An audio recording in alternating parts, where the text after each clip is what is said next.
행복은 가득할 거라는 믿음으로 살아가고 있는 이제 곧 60을 바라보는 여성이에요. 자식을 낳고 살다 보니 어느덧 이렇게 세월이 흐른지도 모르게 흘러버렸어요. 이 나이 먹으면서 별의별 일을 다 겪고 살았지만 한 가지 정말 큰 일을 겪게 된 이야기를 말씀드리려 합니다. 시부모님이 안 계시는 남편을 만나 뼈 빠지게 고생만 했고 남편에겐 나이 차이가 굉장히 많이 나는 남동생과 위로는 시누이 한 명이 있었습니다. 시누이가 동생들을 걷어먹여 키워 그런지 꽤나 기가 센 분이었어요. 내 동생 부모님 없이 자랐어도 자네가 무시할 리인 아니니 깍듯이 대접하고 살아. 혹시라도 시부모 없다고 우리 집안 깔보면 내가 가만 안 둘 줄 알아. 알겠지? 사랑받는 것도 자네에게 달렸고 미움받는 것도 자네에게 달렸으니 그리 알으란 말이야. 네, 시댁 부모님이 안 계시다고 제가 어떻게 이 집안을 무시하겠어요, 형님. 그런 걱정은 애초에 집어넣으셔도 됩니다. 뭐 그건 봐야 알겠지. 나 우리 동생들이라면 정말 애틋하니까 조금이라도 내 동생 무시하면 내가 가만 안 둘 줄 알아. 혹시라도 시부모님 없는 집이라고 제가 조금이라도 무시할까? 시누이는 초장이 저에게 기선제압을 하려고 했어요. 결혼도 하기 전에 제 기세부터 꺾으려고 하는 시누이를 보니 기분이 참 좋진 않았어요. 부모님이 없어서 그런가 보다 했고 부모님 없이 자란 것이 딱하고 안쓰러워 남편네 집안의 모든 걸 맞추고 살았답니다. 행여나 조금이라도 제가 무시한다고 생각할까봐 오히려 더욱더 깍듯이 대한 것도 사실이고요. 하지만 그런 형님은 절 그렇게 탐탁치 않아 했는데 때리는 시어머니보다 말리는 시누이가 더 밉다고. 시어머니는 안 계시지만 시누이의 시집살이는 날이 가면 갈수록 더욱더 심해졌거든요. 하지만 그런 시누이가 결혼을 한다고 하게 되었고 시누이와 단둘이 살던 도련님은 졸지에 오갈 데가 없어지게 되었습니다.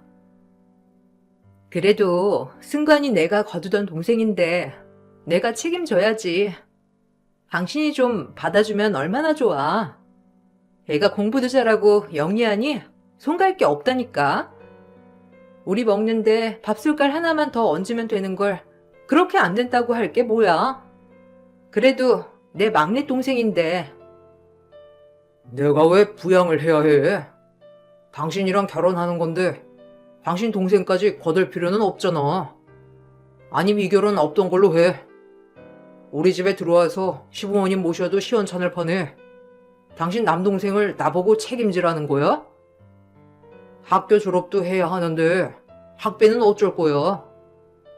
가뜩이나 부모님 안 계시다고 우리 부모님들이 당신 탐탁지 않아 하는데 혹 하나 데리고 들어왔다고 생각하면 가만 두시겠어? 방을 얻어주던지 아니면 당신 동생 내보고 거두라 그래. 시집가는 누이한테 빌붙는 건 진짜 아니다. 난 안 된다고 딱 말했다. 아, 그럼 어떡해. 내 동생 길거리에 나앉으라 그래? 나도 짐덩어리 귀찮아 죽겠어. 그래도 어떡해? 내 동생인데. 이럴 땐 우리 부모님이 원망스러워. 하필 나한테 이런 짐덩이를 얹어줄 게 뭐람? 아우 짜증나. 나도 속 시원히 편히 살고 싶다. 밖에서 시누이와 시누이 남편 될 사람이 시동생의 거치 문제를 두고 다투는 모습을 목격하게 되었고 저 역시 난감했지만 안타깝게 시동생이 그 이야기를 전부 들어버리게 되었습니다. 저와 눈이 마주치고 애써 아무렇지 않은 척 한다는 게 마음이 아프더라고요. 정말 어린 나이는 아니었지만 그래도 학생인 시동생이 마음의 상처를 받은 것 같아 제 마음이 너무 안 좋았고 그 모습을 보고 결심을 했습니다. 후회할지언정 도련님과 같이 살아보기로 말이죠. 부모님도 안 계신데 형제들에게까지 외면밖에 할 수 없었거든요. 남편과 시누이는 그래도 조금 컸을 때 부모님을 여의었지만 시동생은 어렸을 때 여의었기 때문에 기억도 온전하지 않았어요. 그런 시동생이 세상에 혼자라고 느껴질까봐 마음이 정말 많이 쓰이게 되었고 그런 시동생을 거두기로 마음 먹었죠. 저희가 도련님이랑 같이 살도록 할게요. 뭐 밥숟갈 하나만 더 얹으면 되고 도련님이야 워낙 싹싹하니 손 갈 게 없겠죠. 어머, 그럴래? 잘 생각했어. 아직 자식도 없으니까 내 막내 동생을 자식이다 생각하고 걷어. 나야 결혼하고 저 집안 사람이니 내가 어떻게 거두겠어? 올케는 이 집에 시집 왔으니까 내 동생까지 거둬야 하는 게 맞는 거야. 내 말이 무슨 말인 줄 알겠지? 그래, 진작 이렇게 할 걸 그랬다. 이게 맞는 거지. 올케가 시동생 뒤치다꺼리 하는 게 맞는 거야. 해결됐어, 이제. 네, 걱정 마세요. 여유 있지 않아서 도련님이 하고 싶은 거 뭐든 다 해주진 못하지만 그래도 최대한 뒷바라지 할게요. 형수님, 감사합니다. 그래도 제가 염치 없이 그 집에 들어가서 사는 게 맞나 싶어요. 혹시라도 형수님 불편할까봐 말이죠. 뭘 그런 걱정을 해. 내 집이다 생각해야지. 눈치 볼 거 전혀 없어. 올케, 혹시라도 올 동생한테 눈치 주면 가만 안 둘 줄 알아? 전혀 그런 생각 안 하셔도 돼요. 저 역시도 그냥 남동생이다 생각할 테니 도련님도 저 편이 누나라고 생각해 주시면 될 것 같아요. 시누이는 본인이 거두지 못한다는 죄책감보다는 오히려 제가 거둔다고 하자 당연히 해야 하는 도리라며 쏘아붙였어요. 생색을 내려고 하는 건 아니었지만 시누이의 저런 발언들이 참 우스웠고 본인은 동생을 짐처럼 여기면서 저에게 당당하게 맡기는 꼴이 참 기가 막혔거든요. 그래도 다행인 건 시동생은 저를 참 친누나처럼 잘 따랐고 저 역시 친동생처럼 잘 지냈어요. 워낙에 예의가 바른 시동생이었기 때문에 말할 건덕지가 없었고 오히려 남편과 싸우고 마음이 안 좋은 날엔 시동생에게 하소연도 하고 시동생이 절 많이 위로해 주었습니다. 시동생과 형수 관계가 아닌 정말 친남매 같은 생각이 들었어요. 형수님, 제가 나중에 꼭 잘 돼서 형수님한테 좋은 옷 한 벌 사드릴게요. 맨날 맛있는 도시락 싸주셔서 감사합니다. 에이, 이런 게 뭐라고. 뭐 드시고 싶은 거 있으시면 말씀하세요.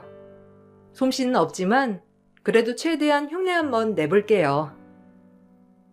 형수님 솜씨면 믿고 먹을만 하죠.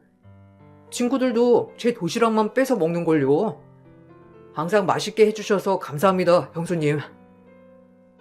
공부만 열심히 하시면 돼요. 뭐 바라고 이렇게 하는 거 아니니까 하고 싶은 거 하면서 행복할 수 있을 정도의 능력만 갖추세요. 저한테 갚을 것도 없고 미안해하지 않아도 돼요. 저 역시 제 동생이다 생각하니까 정말이지 모든 걸 다 해주고 싶으니까요.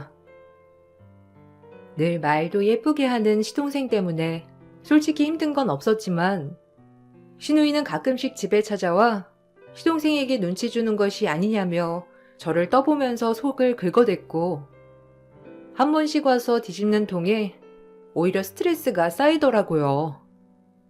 남편 또한 제 울타리가 되어주지 않았는데 워낙에 무뚝뚝하고 말수가 없는 남편이라 그런가 보다 하고 참았지만 가끔 터지는 건 어쩔 수 없었어요. 요즘 승관이 피죽도 못 먹는 것 같이 말라가네. 올케가 우리 승관이 눈치 주는 거 아니야? 나이 차이 많이 나도 시동생인데. 아, 제가 무슨 눈치를 준다고 그러세요. 솔직히 도련님한테 눈치 줄 것도 없고 워낙 알아서 말도 예쁘게 하니 입댈 것도 없는걸요. 오히려 형님이 오실 때마다 들쑤시고 의심하는 게 절 더 힘들게 하는 거예요. 좋은 마음으로 살고 있는데. 뭐야? 그럼 그 말 뜻은 나 때문에 승관이를 차별하겠다는 거야, 뭐야? 얘, 네가 말해봐라. 네 마누라 아주 무섭다. 당신이 오해 소지가 있게 얘기를 하네. 누나도 참아. 그 뜻은 아니었을 거야. 그래도 승관이랑 나름 잘 지내고 있어. 혹시라도 걸려봐. 내 동생 차별하거나 멸시하면 나 가만 안 있을 줄 알아. 우리 부모 없다고 무시하지 마. 알겠어? 웃기네요, 형님. 가끔 와서 이렇게 한마디씩 할 때마다 참. 그럼 그렇게 잘난 형님이 건사하시지. 왜 말만 하시나요? 뭐? 처음엔 찍소리도 못하더니 이제 아주 나한테 말대꾸 하는 거 보니까 내가 우스워졌지? 이 집 채통이 다 무너졌어. 당신 당장 누나한테 사과해. 그래도 누나가 우리 집 부모님이나 다름없는데 어디서 말대답이야? 당장 사과해. 신우이는 자격지심에 똘똘 뭉친 사람이었고 그 자격지심으로 저를 힘들게 할 때가 한두 번이 아니었답니다. 그래도 내가 참아야지라고 생각하면서 그냥 버티고 버텼어요. 남편은 툭 하면 신우이 편을 들어댔지만 그저 부모님 없이 본인을 키워줬으니 일부러 신우이 편을 드는 것 같더라고요. 그러다 시동생이 졸업을 하고 빨리 저에게 도움이 되겠다며 대학 문턱에도 가지 않고 바로 공무원 준비를 하였습니다. 워낙에 똑똑했던 시동생이었기 때문에 시험에 한 번에 붙으리란 기대가 있었어요. 사실 고등학교 성적이 매우 뛰어났기 때문에 대학 진학을 포기하고 바로 공무원 준비를 하는 게 조금은 안타까웠어요. 하고 싶은 과에 가셔서 공부해도 되는데 대학 안 간 거 후회하지 않겠어요?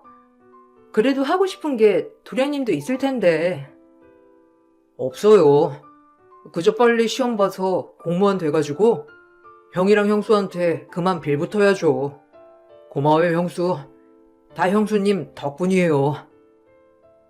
언제든 대학교 가고 싶으면 얘기해요.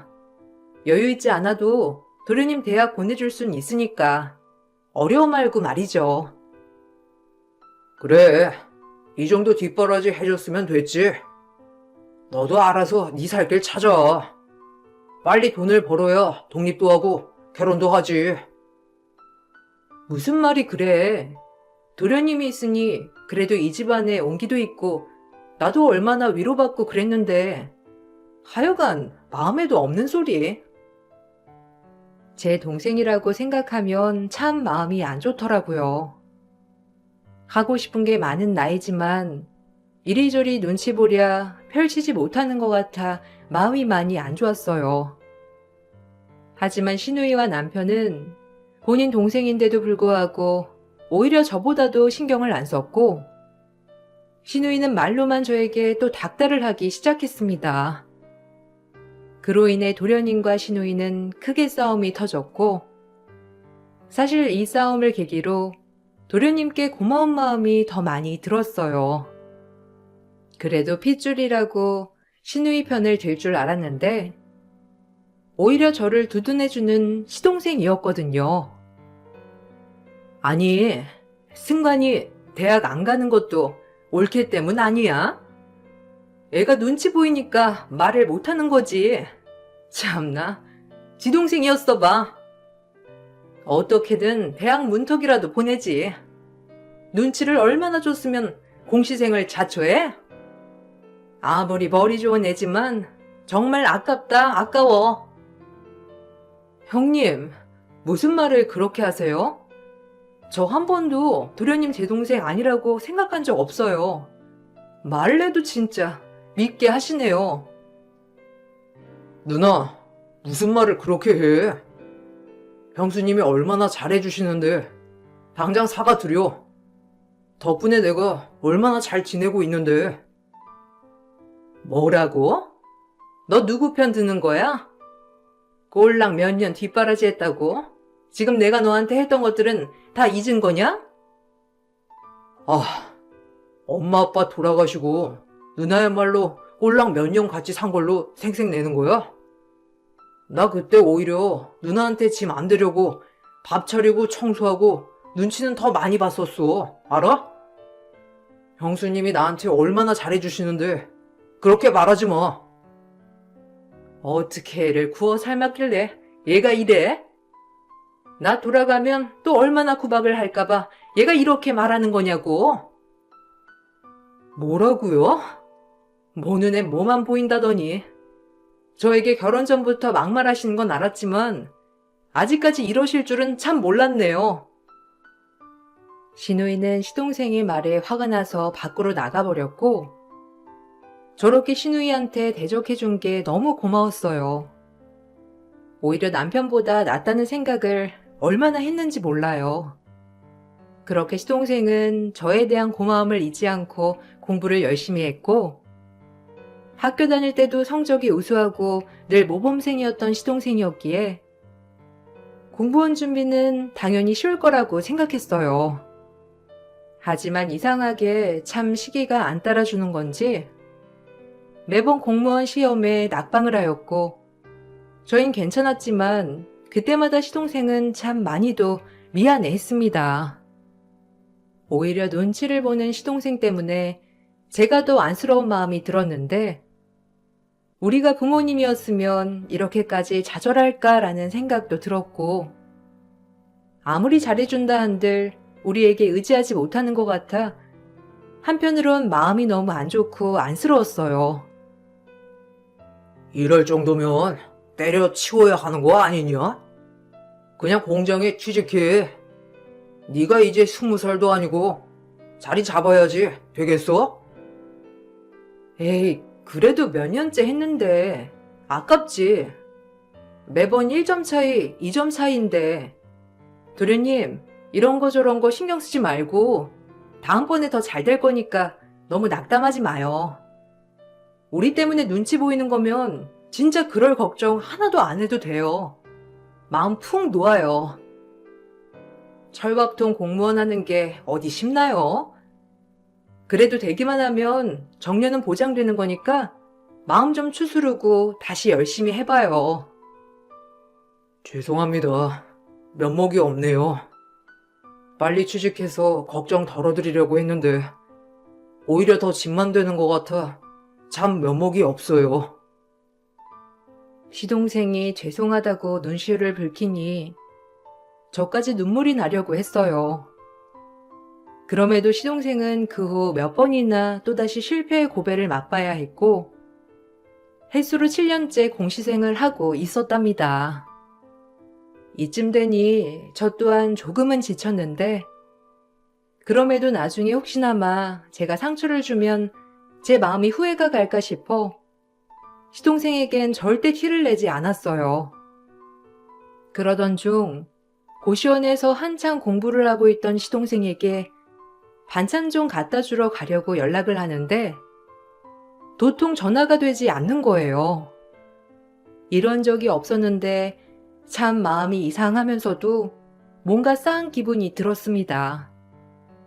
서둘러 고시원에 도착을 하였지만 고시원에서도 며칠째 보이지 않는다고 하였어요.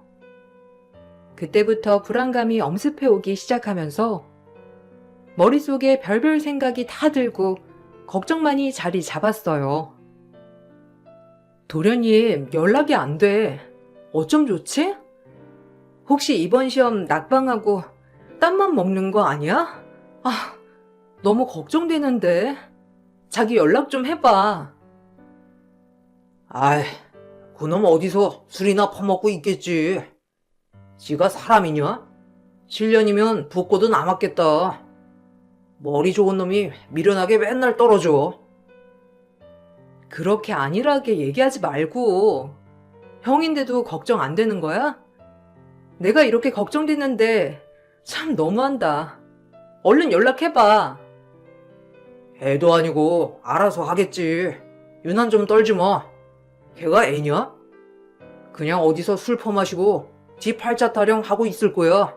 내버려둬. 오히려 아무렇지 않은 남편을 보니 더 답답했고, 조금의 시간이 지난 뒤 제 우려는 현실이 되었어요. 시동생은 결국 싸늘한 채로 발견되었던 거예요. 마지막 시험을 보고 좌절해 술을 마시며 걷던 중 달려오는 차에 그만 숨을 거두고 말았던 거죠.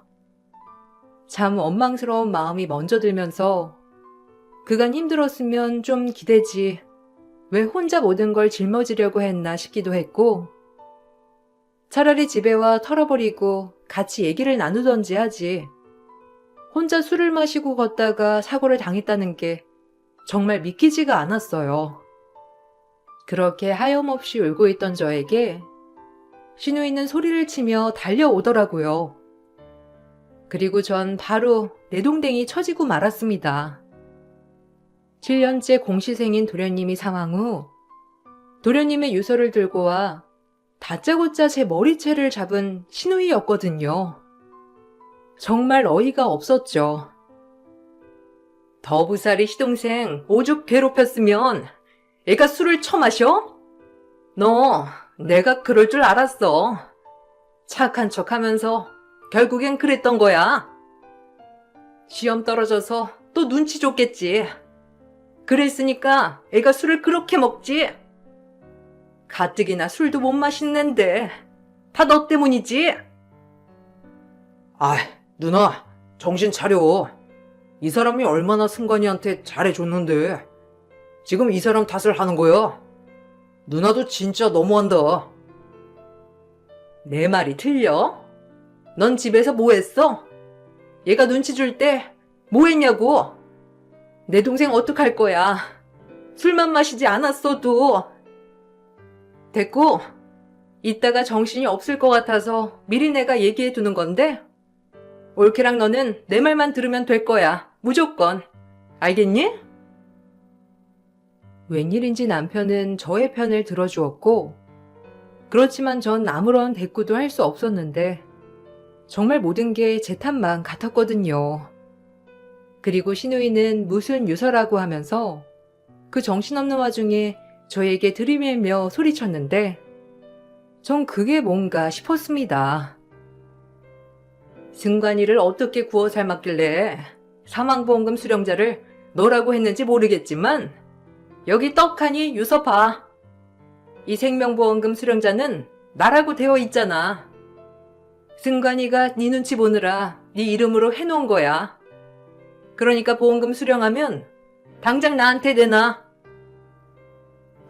제 이름을 해놓았다고요? 설마요. 그리고 유서라니 이렇게 될 걸 알기라도 했다는 거예요, 지금? 그럴 리가 없잖아요. 그럼 내가 거짓말이라도 한다는 거야? 걔가 워낙 이 생각 저 생각이 많은 애니 뭐 보험 들어놓고도 아차 싶었겠지. 그리고 갑자기 지가 그렇게 될 걸 알기라도 했나 보지. 내가 이종이 보고 빨리 바로잡아야겠다 싶어서 달려온 거니까 그리 알으라고. 그렇게 누나와 실랑이를 벌이고 있는데 갑자기 영안실에 경찰이 들이닥쳤고 그 모습을 보고 전 또 한 번 놀랐습니다. 경찰 복장을 하고 있었지만 얼굴엔 눈물 범벅이었거든요. 아마도 제 시동생과 같이 공무원 준비를 하던 사람인가 싶었어요. 경찰입니다. 아, 제 소개를 안 했네요. 전 승관이 덕분에 경찰도 되었고 신세 진 게 참 많은 승관이의 고시생 친구였어요. 저 먼저 경찰 되고 참 미안한 게 많았는데 이 오해를 제가 풀어줄 수 있어서 얼마나 기쁜지 몰라요. 승관이한테 은혜를 갚네요. 아까 들어오기 전에 엿들은 건 아니고요. 두 번 말씀하시는 걸 제가 다 들었는데 오해를 하고 있는 것 같아 말씀드려요. 순간 들이닥친 베테랑 경관의 정체에 내생이 뒤집히고 말았어요. 그 베테랑 경관이 했던 얘기는 시누이가 충격받기에 분명한 이야기였고 저 역시 그 얘기를 듣고 눈물이 너무 흘렀답니다. 정말 도련님의 마음을 그때 다 알게 되었거든요. 그 착한 시동생이 그리 됐다는 게 더더욱 가슴이 미어지고 속상했고, 그날 정말 많이 울었던 날이었어요. 아까 잠깐 듣기론 누님께서 승관이가 유서로 모든 생명보험금을 누나에게 수령해주겠다고 적었다는 것 같던데, 제가 듣기론 승관이는 항상 형수님한테 감사해 했어요. 그 보험을 저랑 같이 든 거거든요. 제 누나가 보험 설계사라 승관이가 이것저것 도와준다고 들어주었던 건데, 수령자를 한참 고민하다가 적더라고요. 자기가 갑자기 잘못될 일은 없겠지만 혹시라도 그럴 일이 있으면 모든 수령금을 형수한테 준다고 분명히 말했고요. 제 귀로 똑똑히 들었어요. 저희 누나가 보험 설계사기 때문에 확실합니다. 정말 어려운 형편에도 보험을 들어준 거였거든요. 그런데 유서는 말도 안 되죠, 정말. 참나. 그래도 가족인데 갑자기 마음이 바뀌었나 보죠. 내가 지를 어떻게 키웠는데 결혼도 안 한 것이 수령금을 생판 남한테 해나? 말이 안 되는 거지. 어쨌든 유서가 있으니까 올케는 돈 수령 즉시 나한테 입금해. 알겠어? 그쪽은 가족도 아니니까 우리 일에 끼어들지 말아요. 딱 보니 경찰 같은데 그냥 할 일이나 하세요. 끼어들지 마시고요. 곰곰이 얘기를 들어보니 신우이의 말이 억지 그 자체였습니다. 갑자기 유서를 써놓은 것도 너무 말이 안 되고, 정신없는 틈을 타 저에게 맹 공격을 퍼붓는 것 같아 화가 났어요. 또한 지금 도련님이 사고로 안타깝게 생을 마감했는데, 사고가 났다는 소식을 듣자마자 보험금 수령자를 알아봤다는 것도 너무 기가 막혔거든요. 그리고 수령자의 이름이 제 이름으로 되어 있다고 하자 유서를 얘기하면서 본인에게 달라고 하다니 진짜 어이가 없었어요. 설사 모든 말이 맞다고 한들 동생 떠난 것보다 돈이 더 중요할까 싶었습니다. 그러면서 시동생이 얼마나 외로웠을까를 생각하니 인생이 참 불쌍하다고 느껴졌습니다. 도련님이 불쌍하네요. 그리 되자마자 보험금이나 알아보는 누나나 사고 나서 연락이 안 되는지도 모르고 아무렇지 않아 하는 형이나 참 부모님도 안 계시고 삼남매 딱 요 셋뿐인데 어쩜 이렇게 우애들이 이런지 도련님이 안타깝고 불쌍해요. 뭐야? 지금 누굴 가르쳐? 걔 사고 난 거야 안타깝지만 그래도 확실히 짚고 넘어가야 하니까 그렇지. 왜? 너도 돈 때문에 지금 눈이 뒤집히니? 그래서 그런 거지? 막상 네 이름으로 되어 있다고 하니까 지금 눈이 도른 거잖아. 누나, 말이 되는 소리를 해. 무슨 유서야 진짜. 억지를 써도 정도껏 써야지. 여기 경찰분이 아니라고 말하잖아. 아, 너도 네 마누라한테 수령된다고 하니까 한몫 떨어질까봐 지금 나한테 이러는 거야? 핏줄이고 뭐고 없구나? 아니 자꾸 무슨 소리를 하는 거예요? 수령자가 형수님이 맞다니까. 그리고 유서 조작죄가 얼마나 큰 처벌을 받는 줄 알아요? 당신은 빠져. 당신만 없으면 그냥 우리가 알아서 해결할 일이니까 말이 되는 소리를 해야지. 어디 엄한 사람한테 돈을 줘? 신우이랑은 말이 통하지 않았어요. 우여곡절 끝에 장례를 치렀고 보험금 수령을 해야 할 때가 왔습니다. 돈 욕심이 난 것은 아니었지만 그 경관이 했던 얘기처럼 신우이의 말을 믿을 수가 없더라고요. 전 도련님의 방에 가서 그동안 도련님이 썼던 공책들을 살펴봤고 신우이가 가져온 유서와 필적이 다른 것을 느낄 수 있었습니다.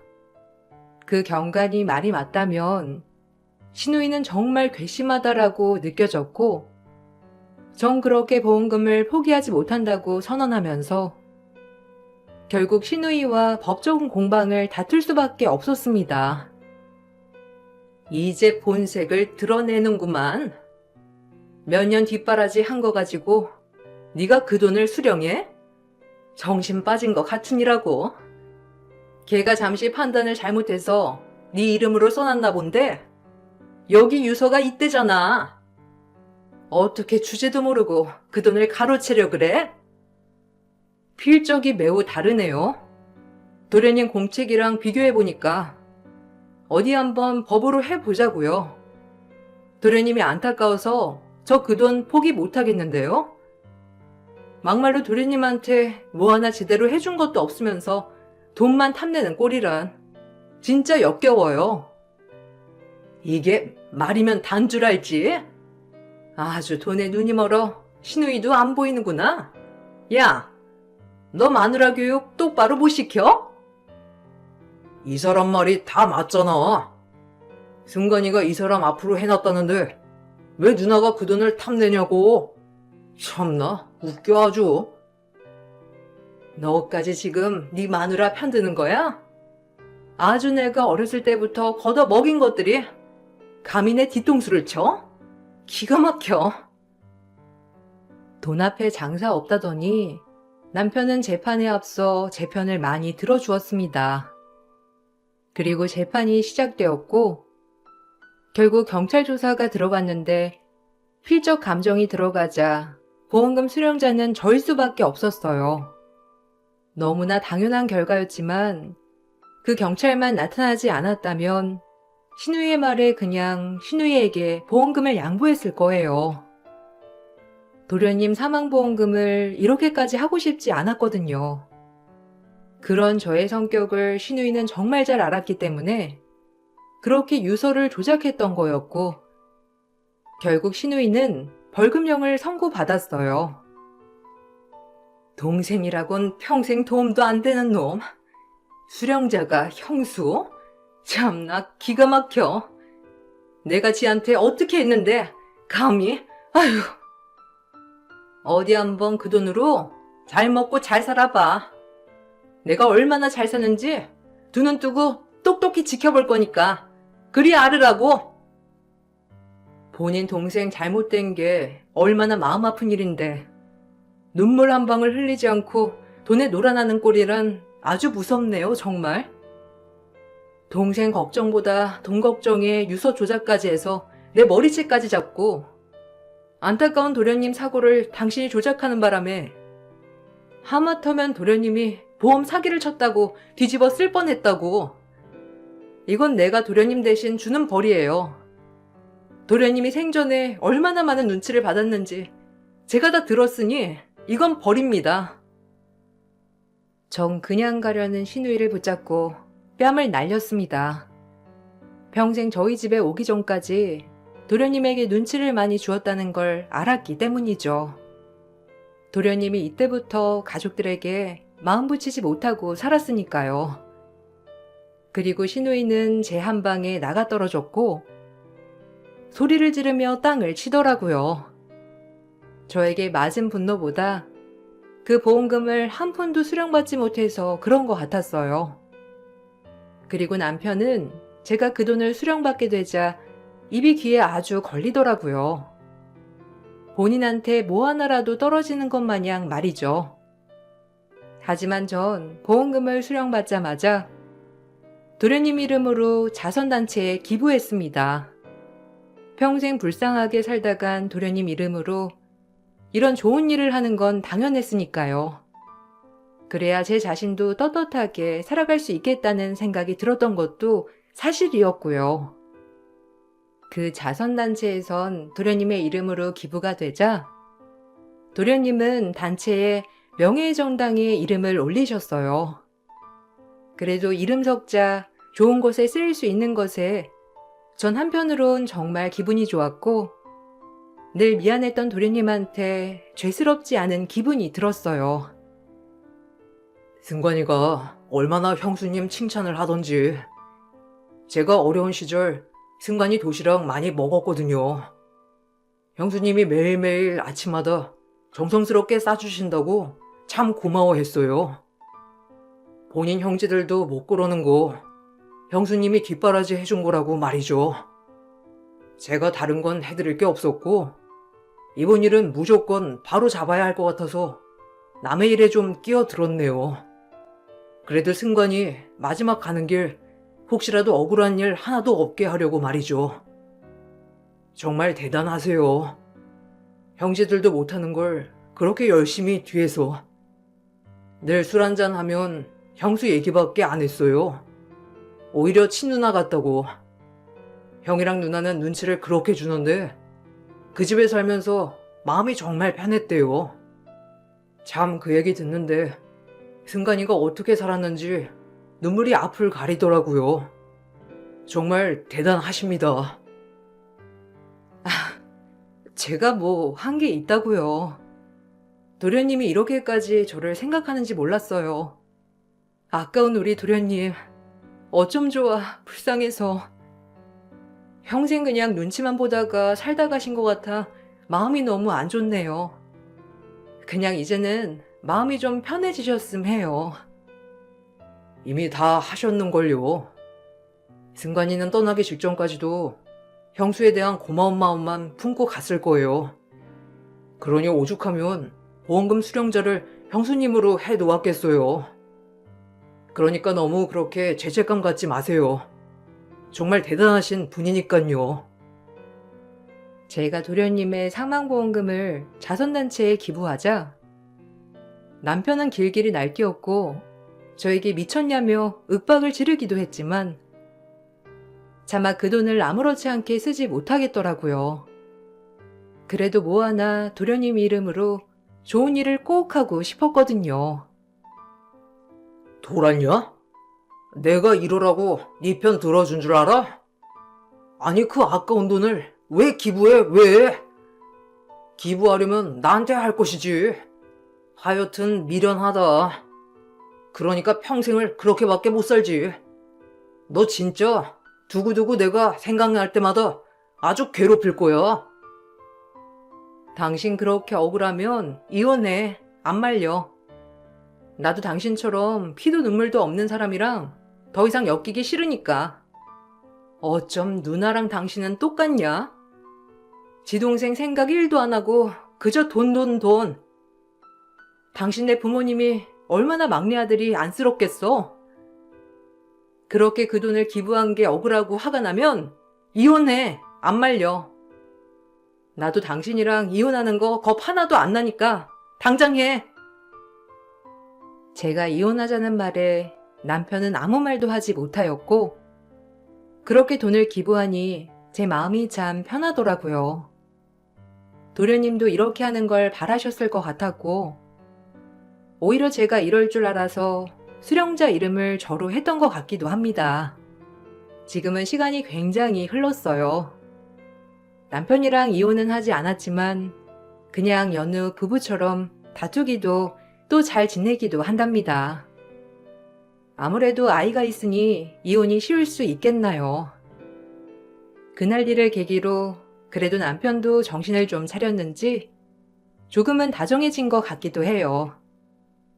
그래서 제 인생 이게 내 팔자련이 하고 살고 있어요. 부부가 뭔지 참 연이 쉽게 끊기지 않더라고요. 물론 신우이랑은 그 사건을 계기로 안 보고 살고 있지만 들리는 소문에는 허영심만 많고 본인밖에 모르는 신우이는 아이가 생기지 않아 이혼을 하여 혼자 살고 있다고 했어요. 전 지금은 아이와 남편 이렇게 평범한 가정에서 지내고 있지만 시동생 기일이 될 때마다 착하고 제 동생 같았던 시동생을 생각하면 아직도 눈물이 참 많이 흐른답니다. 평생 진짜 가족보다 절 위해주었던 도련님이 아마 저희 가족이 잘 지내는 모습을 보고 계시다면 웃음을 짓지 않으셨을까 해요. 오늘 이 글을 쓰다 보니 정말 착했던 도련님이 많이 생각이 나네요. 도련님을 추억하며 글을 마쳐볼게요. 그럼 읽어주셔서 감사합니다.